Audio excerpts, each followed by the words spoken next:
A hiker vanished on a blue sky day in 1989. 13 years later, a ranger found a camera melting out of a snowfield and three ruined frames that somehow survived. Frame 1. A meadow selfie, right on schedule. Frame 2.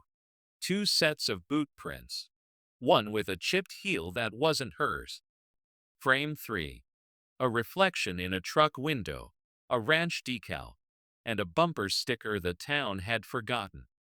From accident to someone was here. In 3 clicks of a shutter. Morning in Wyoming did what it always did in July of 1989. It made a promise. Sky like clean glass. Air so clear it rang when a jay called from the lodge poles.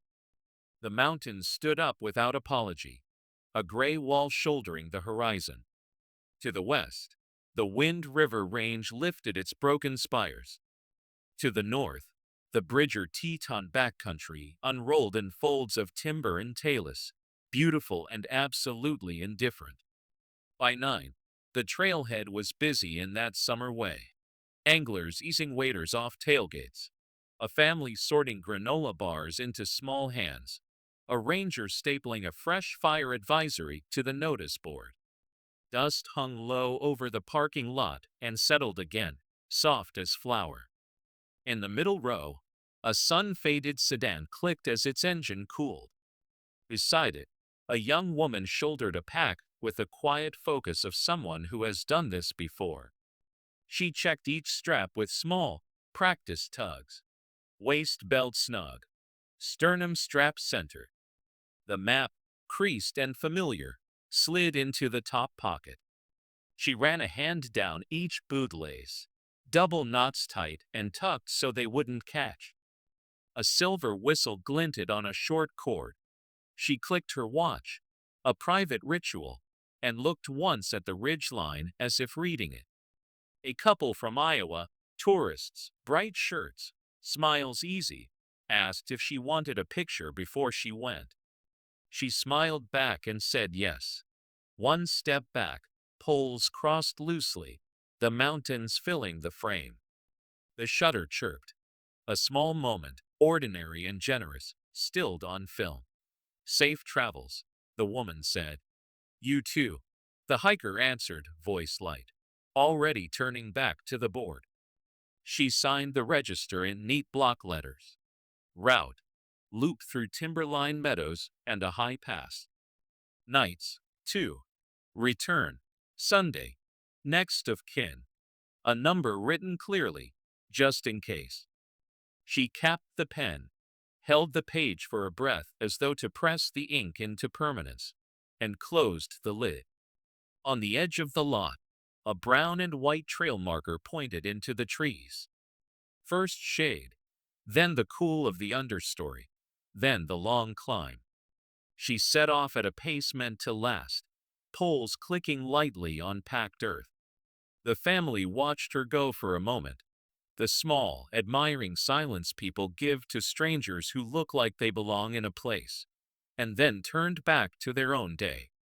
The ranger finished with the staples and straightened the paper so no corner would flap. By noon the heat built in the flats, and thunderheads mused far off, the kind that bluffed all afternoon and spent themselves on some other valley. The lot emptied, filled, shifted. A dog barked at a chipmunk and was shushed. Winds slid through the aspens and made their leaves show silver. Somewhere up canyon, water spoke against stone where it always did. Toward evening, the families came back sun-flushed and quiet, carrying the good tired that follows a long walk. Trucks rattled out one by one. The ranger wrote the last note in his log and turned the page for morning. The sky, still big, blued itself toward dusk. The sedan in the middle row stayed. Its windshield wore a thin skin of dust now, a soft gray that dulled the dash. The register held her neat name on the in line and a blank space where out should go. In the trees, the light thinned to the color of old brass. Crickets started. The mountains kept their shape. Somewhere beyond the first ridge, the trail bent left, then right, then up through scattered stone. People said they saw her at the board, checked and ready, boots laced, straps snug, the easy confidence of someone who knew the rules of a wild place. After that, the day ran out of answers. Before anyone called her the missing hiker, people in town knew her by name. Laura Bennett, 27, worked quiet shifts at a hardware counter and spent her off days outside. She wasn't reckless. She was practiced. The kind of person who made lists, then made a backup list. Friends joked that if you got lost, you wanted Laura to be the one looking for you. Her small apartment above the bakery said the same thing in objects. Topographic maps taped to the wall, corners softened from being folded and unfolded. Thin pencil lines traced routes with dates and small notes. Water here, shade here, bad footing here. A plastic tote lived under the table with labeled food bags. Day 1 oatmeal, Day 1 dinner, Day 2 lunch, peanut butter, crackers, apple. A lighter wrapped in foil. Storm matches in a film canister. She had borrowed a 35mm camera from a friend because she wanted to try real film for the sky at high pass. So the light looks like it actually felt, she said. Laura had a geologist's eye without the degree. She could look at a slope and tell you how it would behave under rain. She read rock like other people read faces. Talus wasn't just loose rock. It was history broken into pieces, and it told you where not to put your feet. She kept her pack light, but not thin. No cutting corners. A space blanket weighed ounces and might matter. An extra pair of socks made a bad day bearable. She planned this trip the way she planned everything. She walked into the gear shop with a route card already filled out and asked the clerk to stamp the date. A wall map hung behind the counter, bristling with pushpins.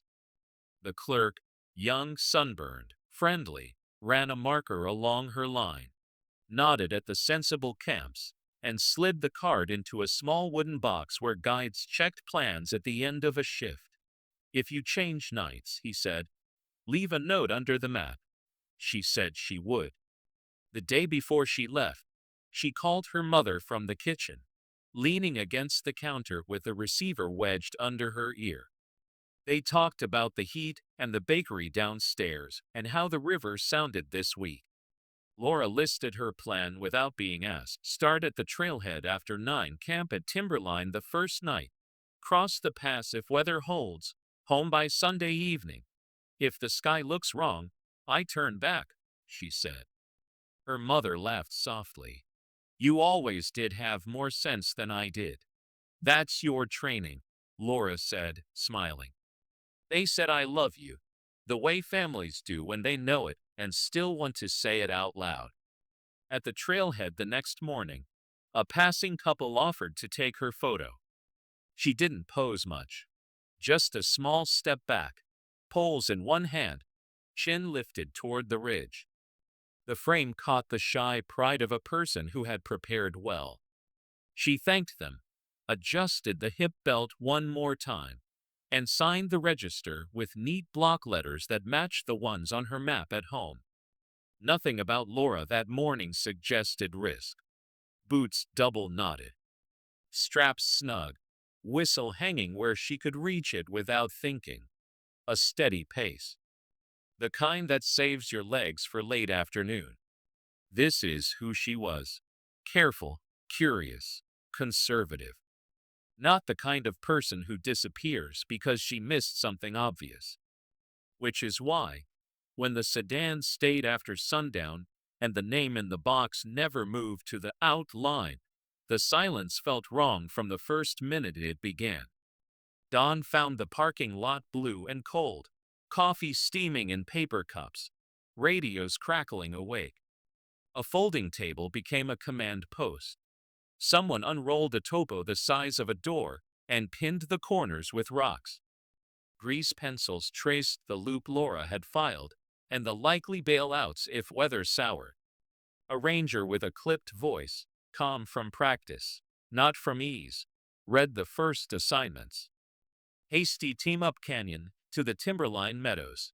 Grid team 2 miles out on the lower switchbacks. K9 on standby until sun warmed the scent. The helicopter crew checked a laminated card of flight lines, a lattice of thin black paths they would fly again and again, slow and patient. They worked in the grammar of search. LKP, PLS, POT. Last known point. Place last seen. Probability of detection.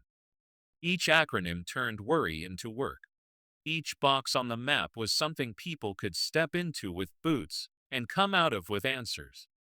By mid-morning, the radio language settled into the rhythm that means progress.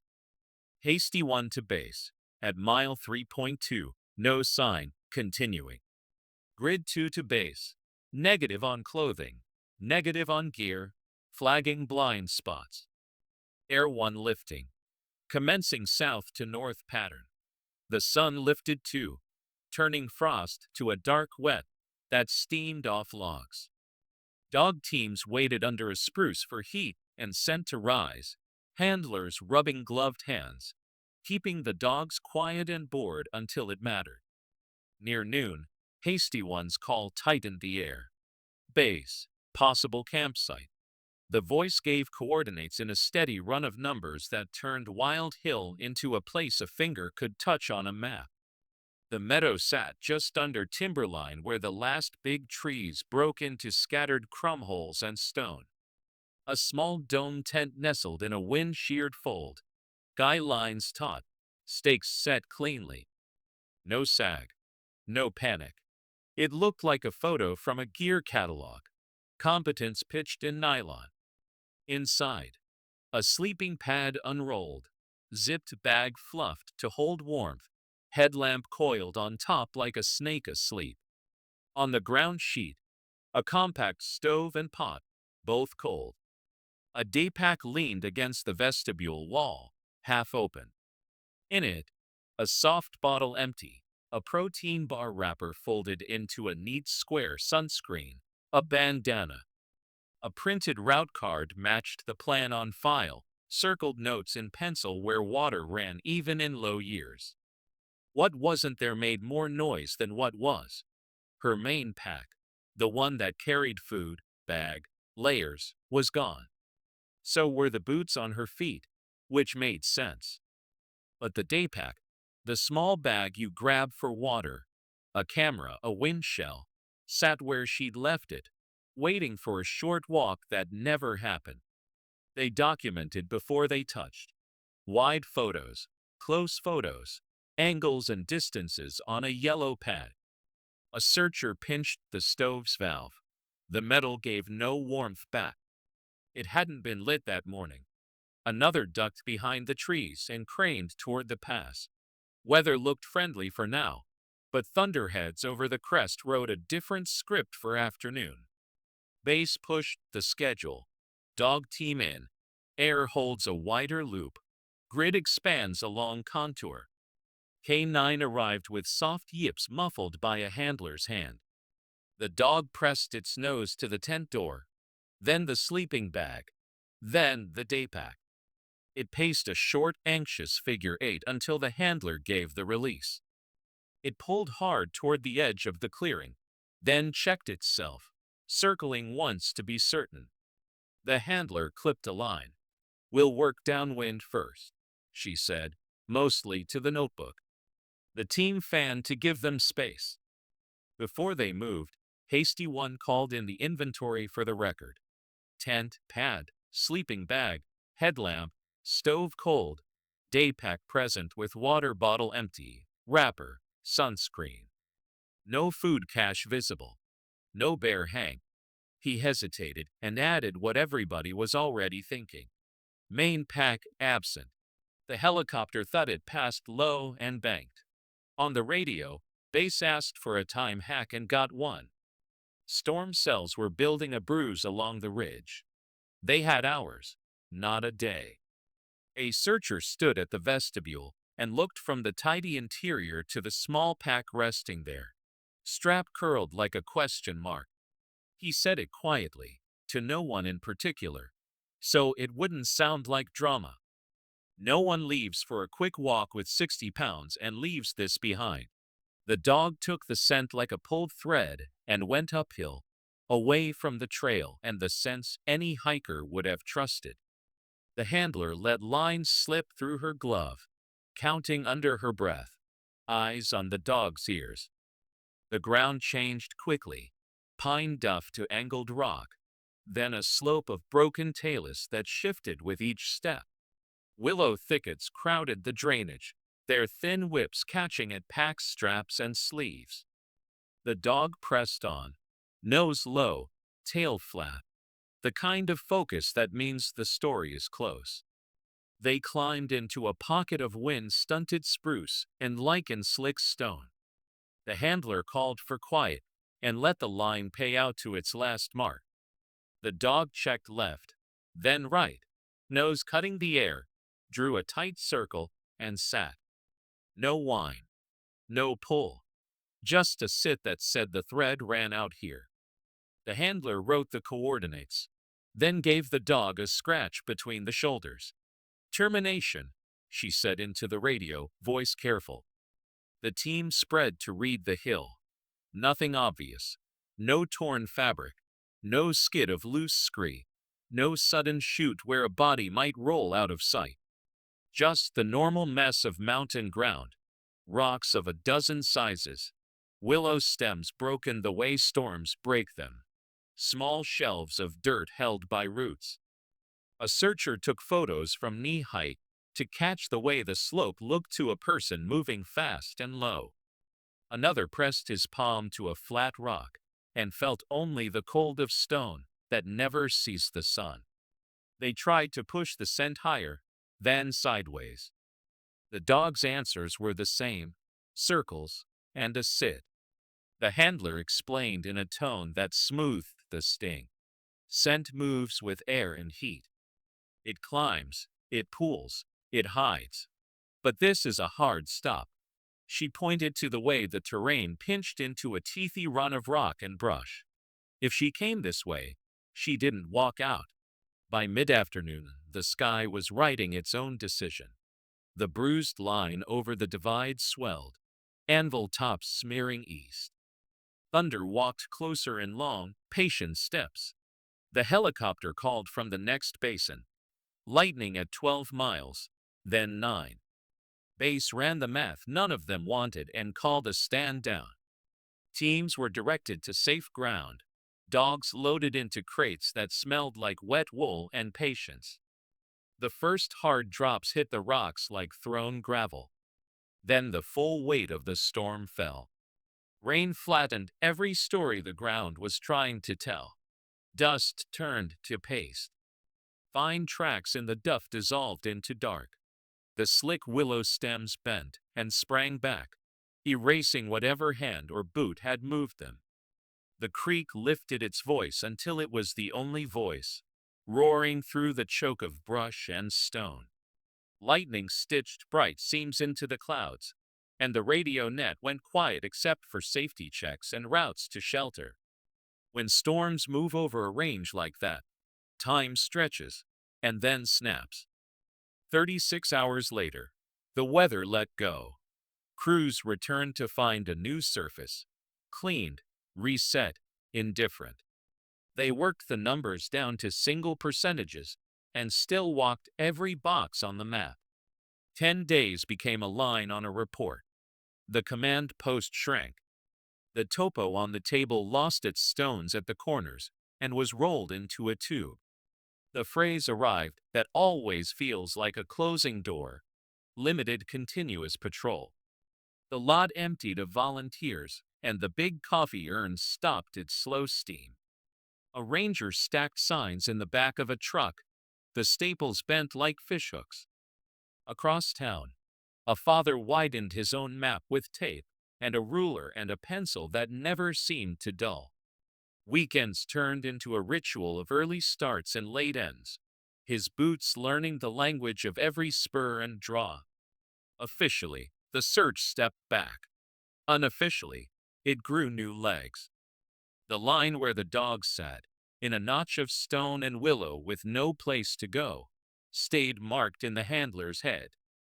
She would pass it months later and feel the same small chill, the same unanswered question waiting exactly where she'd left it.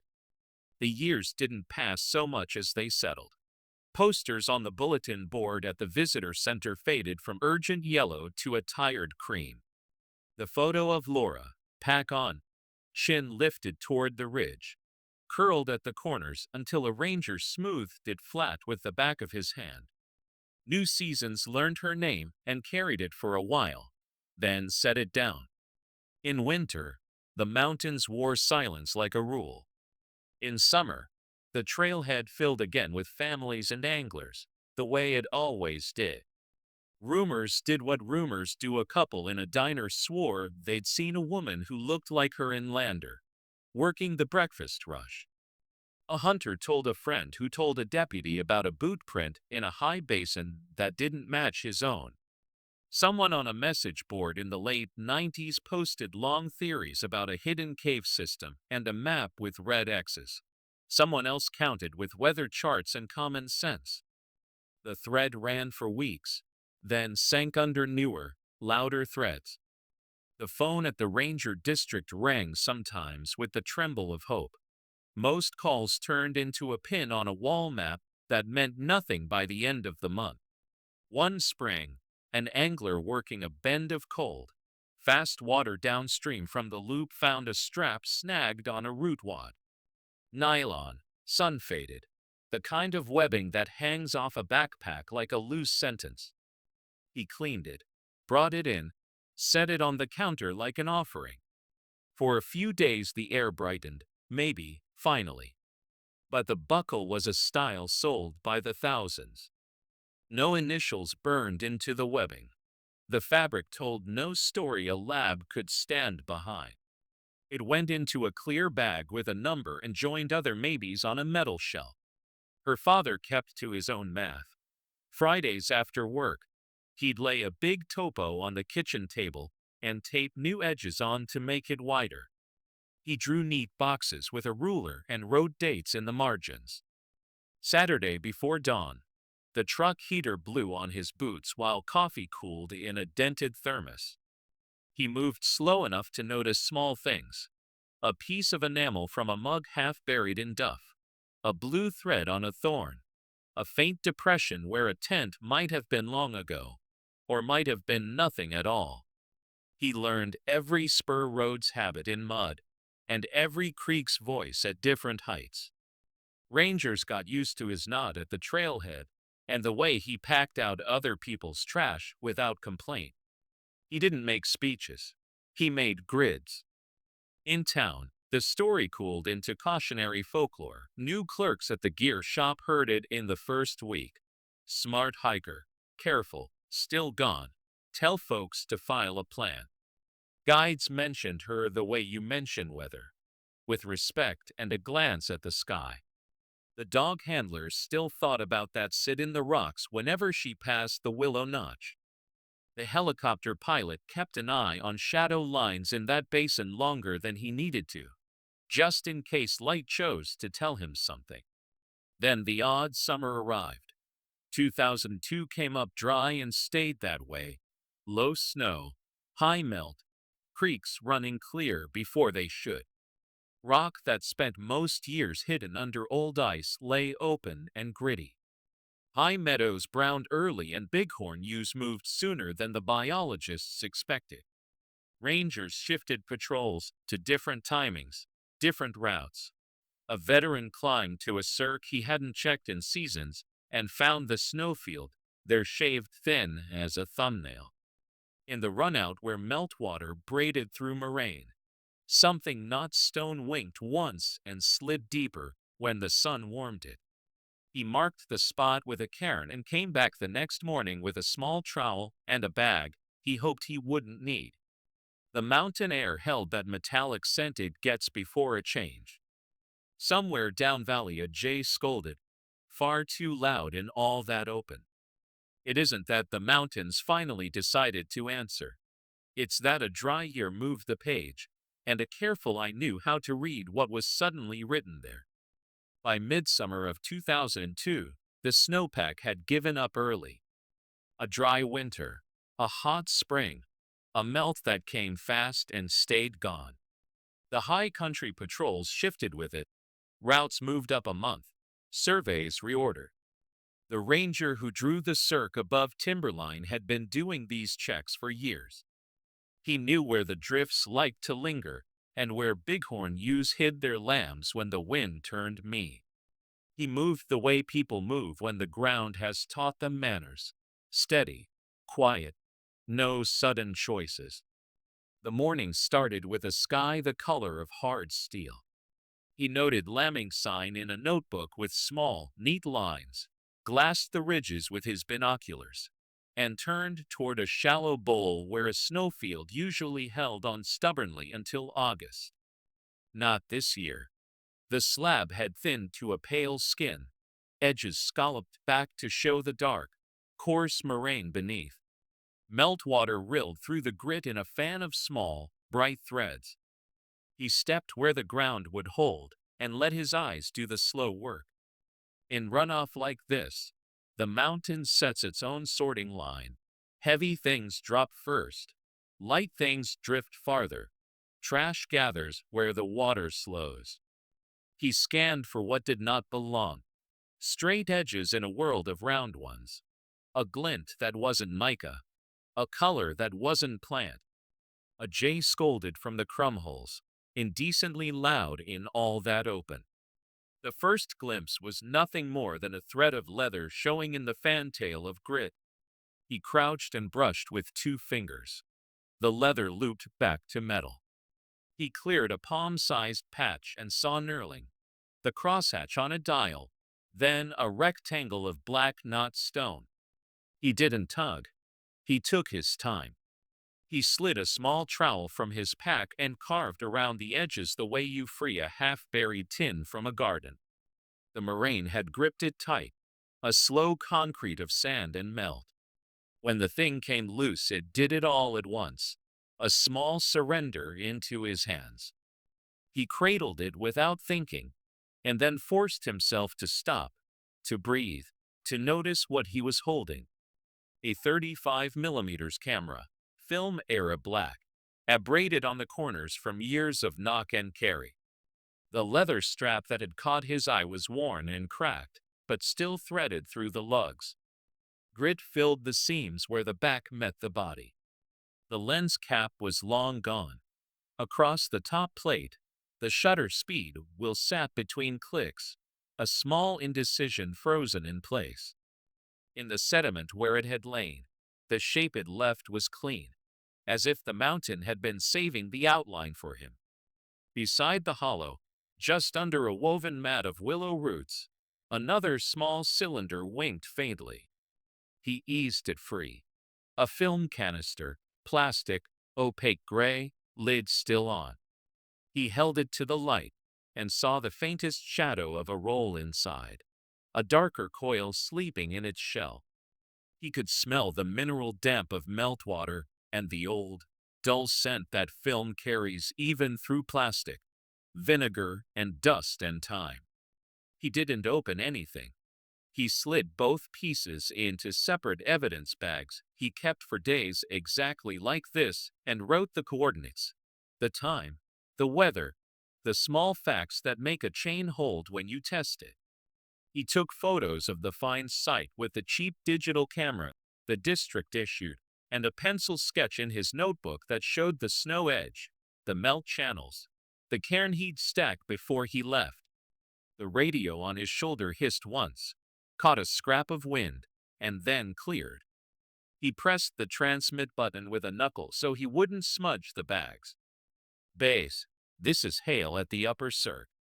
I have recovered a camera and a sealed film canister from moraine runoff, bagged and tagged. Requesting guidance and a supervisor to my location. He set the bags gently in the shade of a boulder and built the small cairn anyway. Three stones balanced the way searchers have balanced stones since before there were radios to call home. The sky brightened a shade. Water kept talking over rock, the way it always does. Somewhere far below, in town, a father would feel something shift without knowing why. Up here, on a morning that looked like any other survey day, the mountain had handed back something it had been holding for 13 years. Evidence moves best when it moves slowly. The ranger logged the camera and the film canister on a damp rock, then again at the truck, then again at the district office. Bags were sealed, signatures stacked in a column. Who touched what, when, and why? A supervisor signed off, and the items went into a cooler for the drive. Not for cold, but for steady temperature. Water-damaged film has one friend: patience. At the state lab, a tech with steady hands and a magnifier lamp opened the canister first. The roll inside looked almost fossilized, edges curled, emulsion clouded by 13 winters and thaws. They didn't rush it. The film soaked in a series of low-temp baths. Chemistry mixed mild to keep the swollen layers from sloughing away. The camera's back was opened last. Inside, another strip waited, brittle and salt-streaked. Both went through the same careful ritual. Rinse, stand, rinse again. Developer slow as a long breath. Most frames were ghosts, gray on gray with no story left to tell. But 3 frames came back, thin and shy, like voices from the end of a long hall. The tech scanned them at high resolution and let software lift what the eye alone could not. Grain rose like weather. Shapes settled. A case that had lived on guesses for 13 years began to draw lines. Frame 1 was the easiest to love. Laura stood in a meadow, the sun laying gold over her shoulder. You could see the high pass far behind her, pinking up for evening. She held the camera out, a small smile aimed more at the moment than at the lens. Behind her, grass tilted in a breeze, and a notch of timber pointed to the same sky the search maps had circled back in '89. The timestamp etched by the lab's scanner gave the team what they needed. The selfie fit the day. She was meant to be at Timberline. Her route card hadn't been a guess.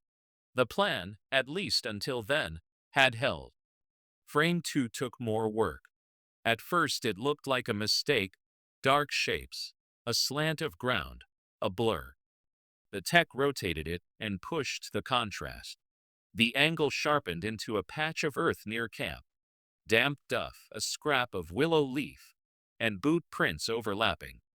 One set matched the pattern the gear shop said Laura wore that summer: wide lugs, a small triangle near the heel. The other print wasn't hers.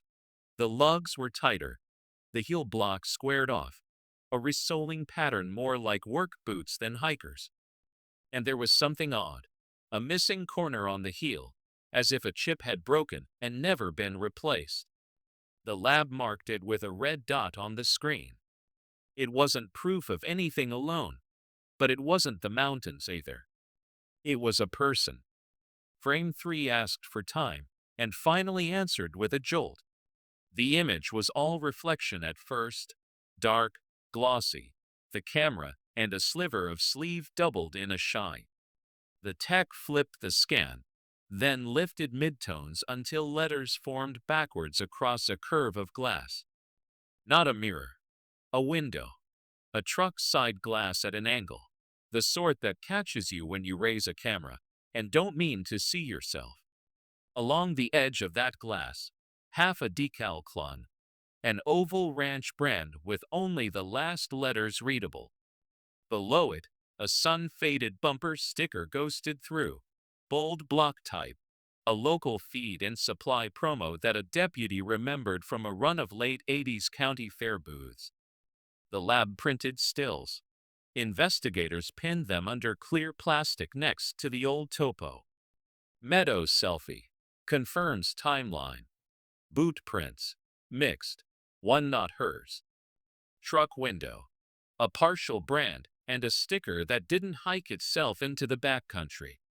A ranger traced a finger from the meadow to the spur roads that reached toward the high country in 1989, and then were left to grass and memory. In a small briefing room that still smelled faintly of wet wool from the recovered packs and coats, the language shifted. For 13 years, the file's first line had read, "Accident likely." After the film, no one said that out loud. The words became careful and spare. Foul play probable. The map on the wall got smaller, not bigger.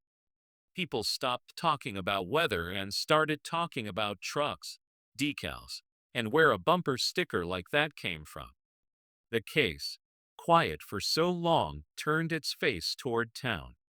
The photos didn't point to a person. They pointed to a place. Detectives started there. The partial oval decal in the truck window looked like a ranch brand, letters ending in Psi or ZY. The tail of a Y swinging down like a hook. One of the older deputies remembered a brand registry binder kept in a steel cabinet at the courthouse. Pages of hand-drawn marks filed by year. He hauled it to the conference table and turned to 1988 to 1990. 3 ovals with a trailing Y lived in that window. One belonged to Lazy Y Ranch, which leased summer pasture up a defunct logging spur in '89. The bumper sticker was easier. The lab pulled the font and the ghosted words out of the skin. Feed and supply, County Fair, '88. A retired screen printer in town grinned when they showed him the still. "Hensley's," he said. "We printed 1,000 of those. Handed 'em out with free mineral blocks. Folks slapped 'em on everything with a tailgate." The old man kept boxes of unused stickers in his shop. The match was exact. Maps came out again, but not the wide kind. The county road log from 1989 showed a temporary gate key issued for Spur 12B, the same road Lazy Y used to haul salt and check cows. The timber company had pulled equipment 2 years earlier, and by '89, the spur's maintenance was owner responsibility, which meant ruts and grass and long stretches no one drove unless they had a reason. A note in the margin listed other authorized users that summer: one outfitter with a fall elk permit and seasonal contractor, fence/ditch repair. They built a crosshatch of paper. Fuel slips from the cooperative where ranches bought on account, seasonal payroll stubs, the outfitter's guide list, wait station logs. When the boxes overlapped, a picture took shape. Who had gas? Who had reason? Who had a vehicle out there when the window reflection was made? At Hensley Feed and Supply, the owner's daughter set an old ledger on the counter. She had kept it after her father passed, a habit more than a business need. On a page for late July '89, she'd written down raffle prizes and winners. They'd given away a salt block cradle and a case of mineral, and stickers came free with every pickup order. One name had a phone number next to it that changed hands twice, then went dead. W. Larkin. "Wade," she said, sounding out her own handwriting.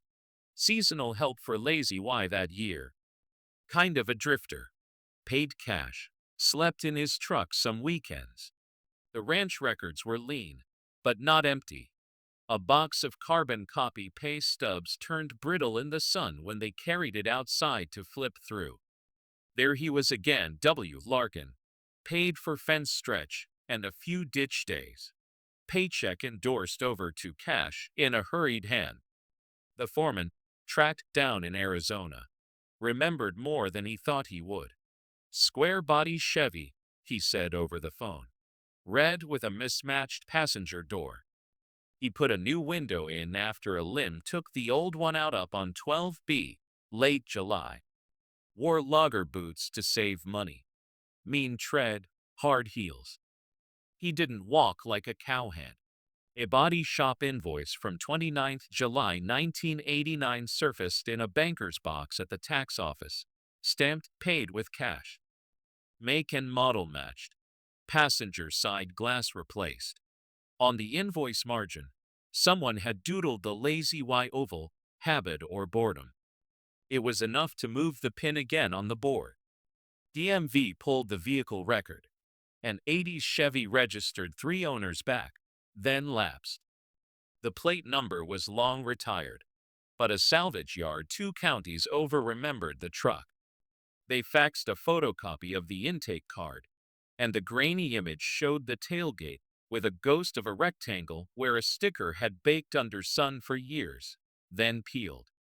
Feed and supply, the print tech wrote in the corner, even without seeing the original. The name that rose through all that paper wasn't a confession. It was a path. Wade Larkin, 30 in 1989, seasonal in 3 states, a Social Security, no match letter in one employer's file, a P.O. box that shifted every few months. He'd left the county before the snow fell that year and bounced along ranch jobs and dirt crews the way a truck rides washboard, loose, loud, and hard to track. They pinned his name on the map where the spur met the main road. The meadow selfie gave them when. The boot tread gave them who else. The window gave them where. The paper gave them a man who might have driven there when Laura did. The map, once the size of a wall, had closed down to the space between a gate and a timberline bowl. The story, long content with weather and chance, had acquired a truck, a spur road, and someone who used both. They went back to Spur 12B with a smaller map and a larger quiet. A judge had signed what needed signing.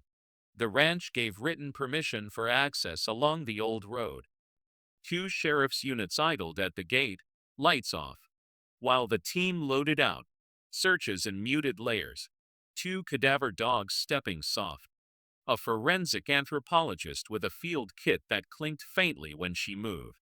The wind came down steady from the pass, dry and cool, combing the grass flat. They worked the spur like a zipper, teeth of flagged lanes closing one by one. The dogs moved first. Atlas took the high side along the talus, Greta the lower contour where willows braided the runoff. Handlers spoke in low, habitual words.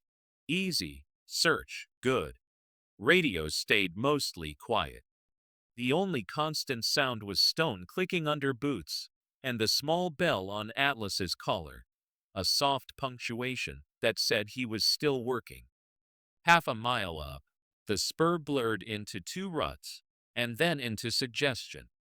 Wind-stunted spruce gripped a shoulder of rock where the slope broke just enough to hold soil.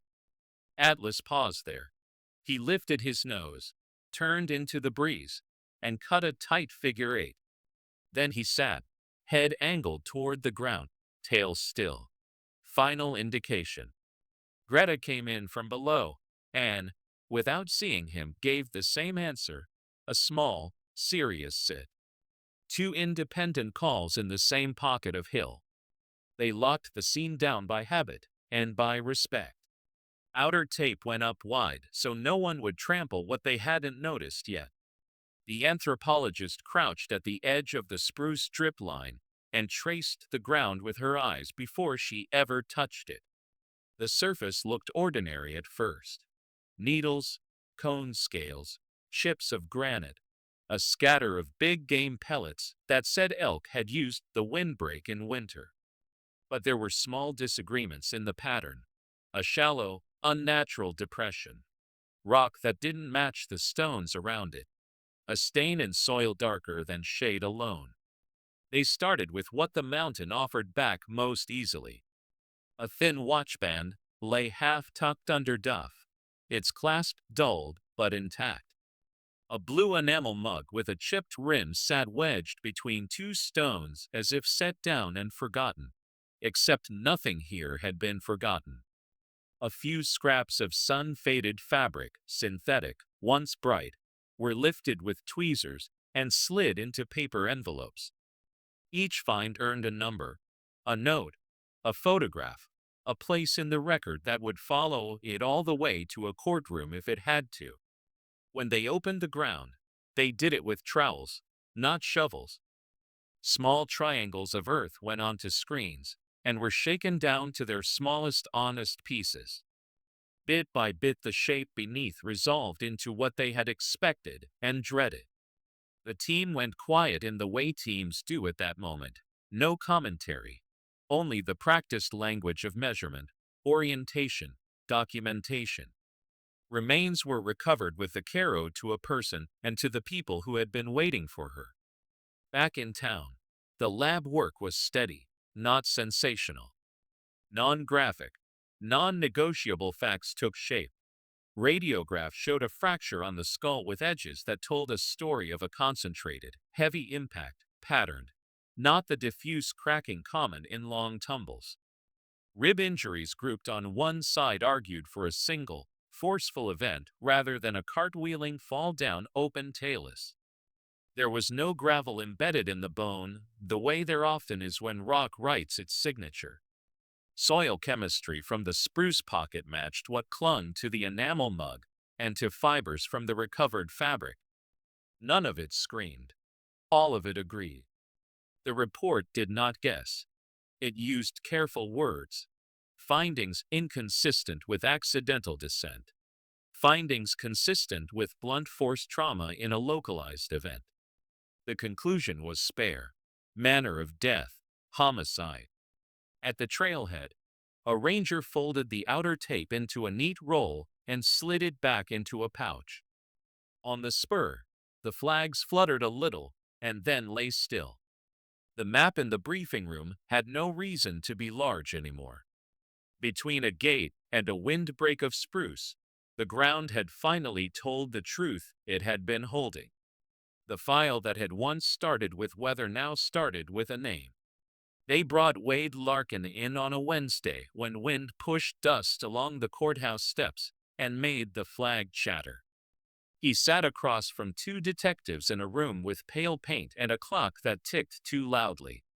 He looked older than the file photo, sun-faded hat line across his forehead, hands freckled and rough. The first questions were the simple ones. Where he worked in the summer of '89, what he drove, whether he knew the Lazy Y spur. He met them with a flat stare and a shrug. Wasn't even in Wyoming then, he said. Went up to Montana. Week job, 2 months. Cash. They let the claim hang and slid a thin stack of paper onto the table. Fuel slips from the county co-op, signed W. Larkin. Dated the last week of July. Account billed to Lazy Y. A body shop invoice for a passenger's side window installed on a square-body Chevy. NFS payment stamp on 29 July 1989. The shop's old manager had underlined the work order years ago as a habit. His handwriting still looped across the margin. Tree limb on 12B, he'd written. The detectives didn't read the note aloud. They just turned the page so the words faced him. He rubbed a thumb along the edge of the invoice as if it might smear. Don't remember, he said. Could be another Wade. They were ready for that too.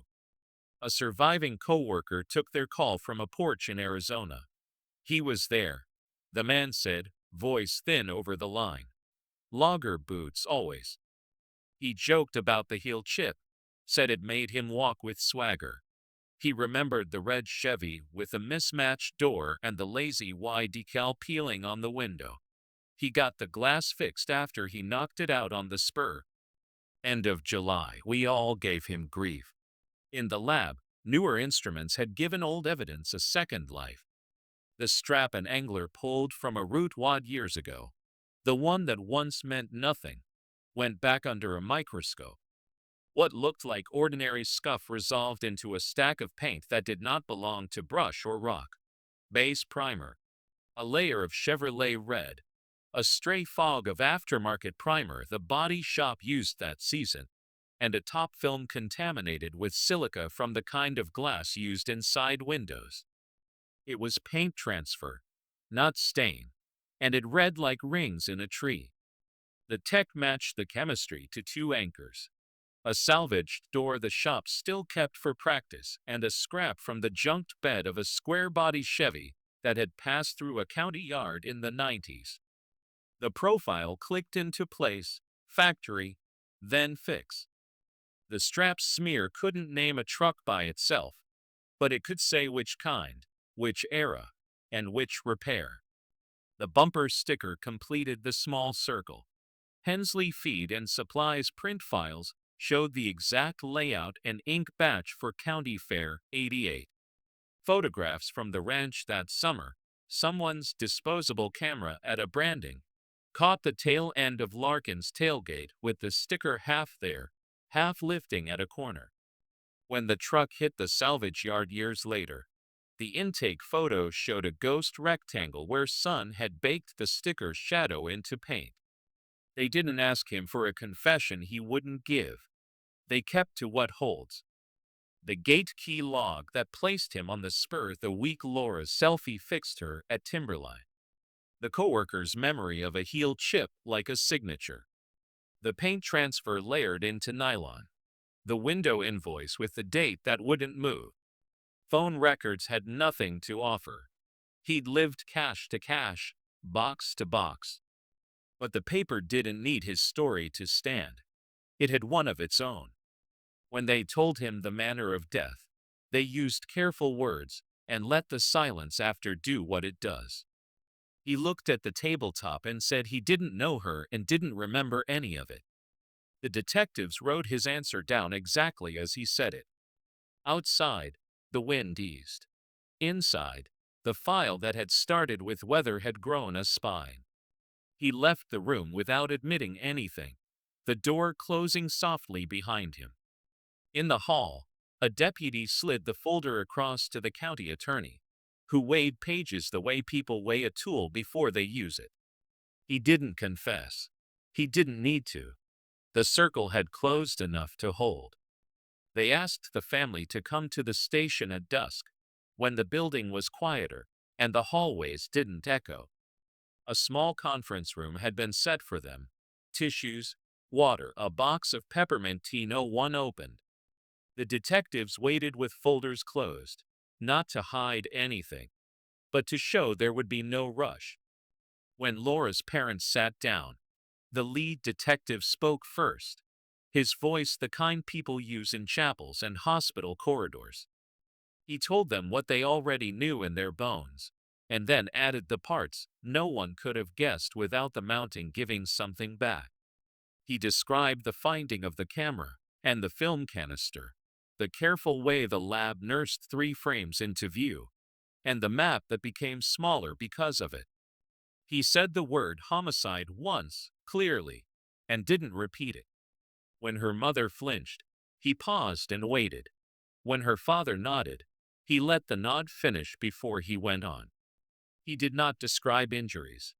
Instead, he used spare, honest phrases, a violent encounter, a fatal blow. This did not match an accidental fall. They explained the likely sequence the way a ranger might explain a storm. Plainly, with respect for what cannot be controlled. Laura camped where she planned to camp. Someone else was there, or arrived after. There was a confrontation near Timberline. She was moved from the trail and concealed at the Spruce Windbreak off Spur 12B.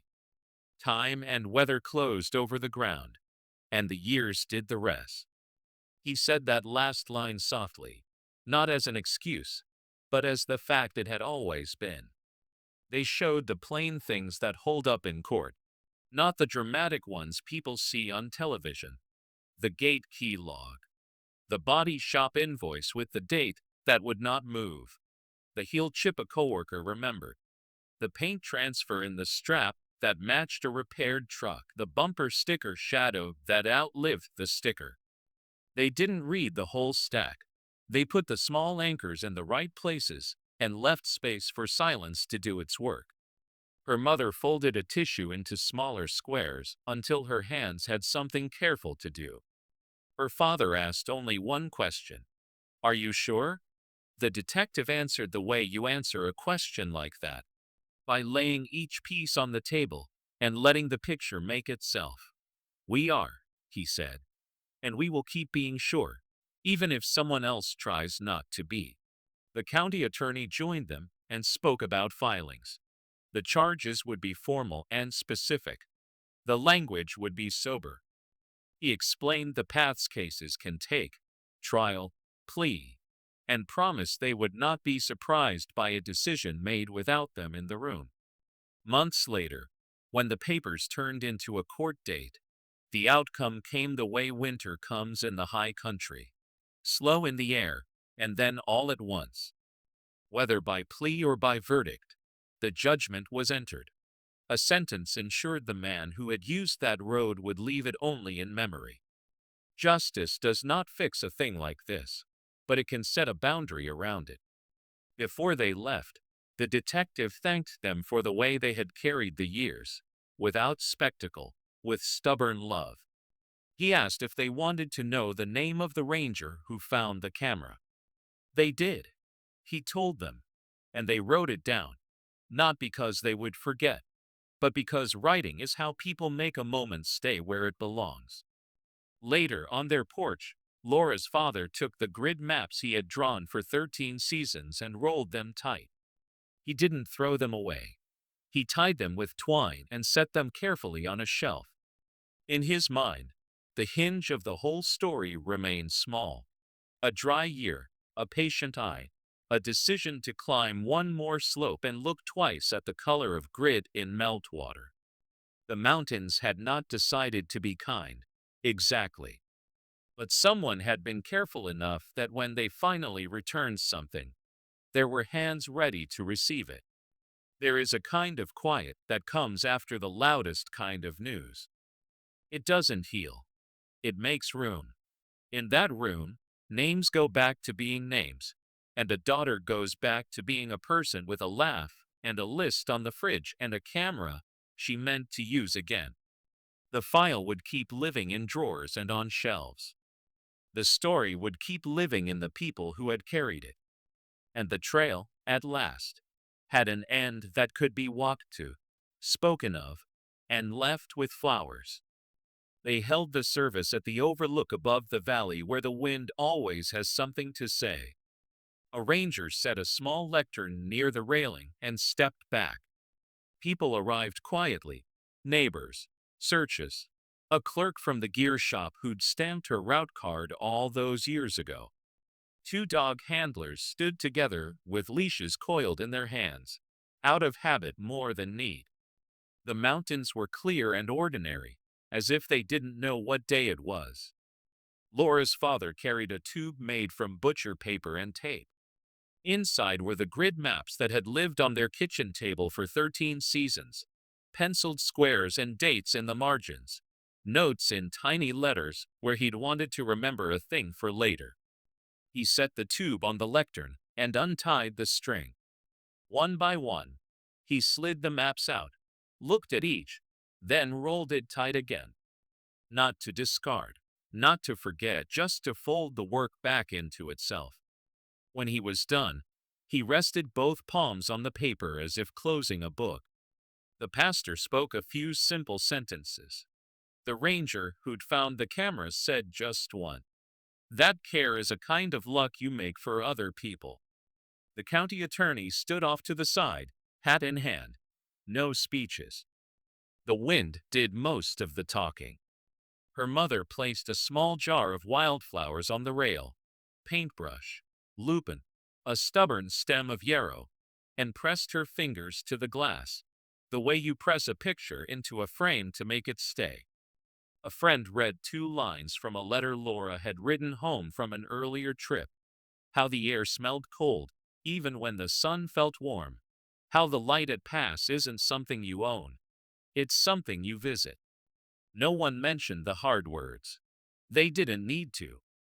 The record was corrected now in the ways that count. The map had edges. The story had a hinge.